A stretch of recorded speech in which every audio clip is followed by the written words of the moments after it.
Tortious liability, trade freedom or emergency provisions in Indian Constitution. 1. Tortious liability of state, constitutional and judicial approach. The liability of the state in tort, civil wrongs, is based on the principle that the state can be held accountable for wrongful acts committed by its employees in certain situations. Constitutional basis. Article 300 of the Indian Constitution states that the Government of India or a state may sue or be sued in relation to its affairs in the same manner as the East India Company could before independence. This means that sovereign immunity does not apply in all cases. Judicial approach. P.R.O. Steam Navigation Co. vs. Secretary of State for India 1861, differentiated between sovereign and non-sovereign functions. Kasturilal Relia Ramjan vs. State of Uttar Pradesh 1965, held that the state is not liable for torts committed in the exercise of sovereign functions. Common Cause vs. Union of India 1999, expanded liability by holding the state accountable in cases of negligence. Though Freedom of Trade, Commerce, and Intercourse, Article 301-308. These provisions ensure free movement of goods and services across India, promoting economic unity. Article 301 guarantees freedom of trade, commerce, and intercourse throughout the country. Article 302 Parliament can impose restrictions on this freedom in public interest. Article 303 prohibits discriminatory taxation between states, except in cases of scarcity of goods. Article 304 states can impose reasonable restrictions with legislative approval. Article 305 or 306 protect government monopolies. Judicial interpretation. In Atiyabari Tea Co. Limited vs. State of Assam 1961, it was held that trade restrictions must be reasonable and not arbitrary. 3. Parliamentary privileges. Parliamentary privileges grant special rights to legislators for independent functioning.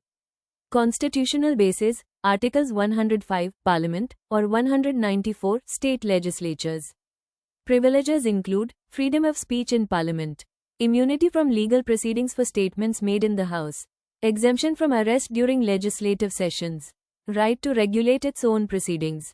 Judicial view. In Keshav Singh's case 1965, the Supreme Court held that courts have the power to review breaches of fundamental rights even when claimed under parliamentary privileges.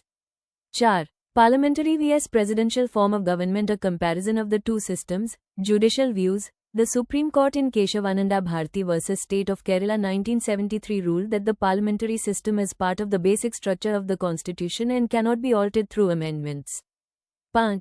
Emergency provisions in the Indian Constitution. These provisions, Articles 352 to 360, enable the state to deal with crises. National emergency. Article 352, declared due to war, external aggression, or armed rebellion. Example, 1975 emergency.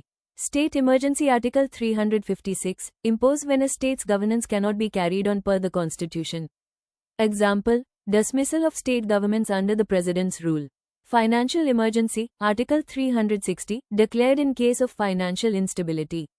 Never used so far. Judicial safeguards. In S.R. Bommai vs. Union of India 1994, the Supreme Court held that the misuse of Article 356 can be reviewed by the judiciary. Chair. Amendment of the Constitution. Article 368. Article 368 provides the procedure for constitutional amendments. Types of amendments. By simple majority. Example, changes in state boundaries. By special majority. Example, fundamental rights. By special majority jor state ratification. Example, federal structure changes. Judicial review. Shankari Prasad vs. Union of India 1951, held that Parliament can amend fundamental rights. Kesavananda Bharti case 1973, introduced the basic structure doctrine, ruling that certain fundamental aspects of the Constitution cannot be altered.